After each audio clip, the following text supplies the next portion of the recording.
What's good YouTube? Welcome back to another video. Let's get it. Gucci gang, Gucci gang, Gucci gang, Gucci gang, Gucci gang, Gucci gang, Gucci gang, Gucci gang. Spread their racks on new chain.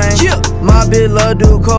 Julian Newman, in my opinion, has to be one of the most clutchest, best ball handling, fastest, quickest. Like, he's just that good of a high school basketball player. If you think of a future NBA player, you would think of somebody that had the skills of Julian Newman. And me, in my opinion, I feel that he's a great candidate. He's a player that was playing high school basketball, but not just high school. He was playing in varsity, and not just varsity. He was starting, and he was still in middle school. I do not know any player that are doing that. And he was around 4 foot something. It's crazy. Julian Newman is that good of a player. Watching his highlights, we can see that he has only have grown and grown to become even a more better player. His ball dominance, his vision, his quickness, I didn't even know if can even get any higher. It's just he's that great of a player. But there's just one flaw. Like every other basketball player, there's always one flaw to your play style that makes you not able to elevate to a certain level, and that is his height. We all know, I believe he's around like 5'5" or 4, something around that. He's really short. It's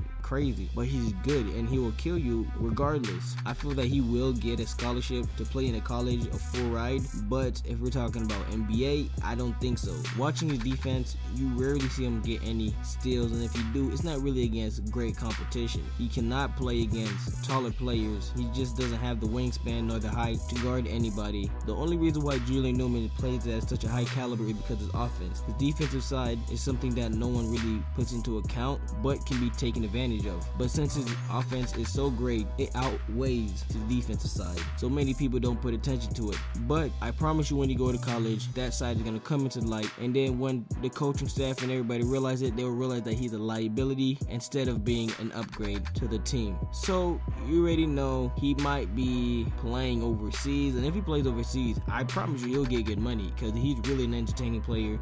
And he's a player that can show out when he needs to, or when he wants to. When he wants to go on that back, he can. And I feel that his ball handling skills are really good. Compare him to Kyrie Irving. I'm 100% sure Kyrie Irving was not playing as good as Julian Newman was playing in middle school. Kyrie Irving didn't start playing varsity when he was in middle school. His handles wasn't looking that crispy as Julian Newman when he was in middle school. It's really that simple. The younger generation is always better than the newer, older generation, just with the Michael Jordan and LeBron, Kobe Bryant, blah blah, etc. People are only getting better at generation past. So that just my take on the situation why Julian Newman might not be able to make it to the NBA. Leave a comment down below if you agree with me that his height is hindering him from making the NBA, and also his defense, or if you think that he still can go to the NBA despite his height and lack of defense. My Instagram and Twitter are in the description. I do not know why y'all are not following that. Y'all really tweaking off the pimp juice. Follow me on those social medias, and I'm out.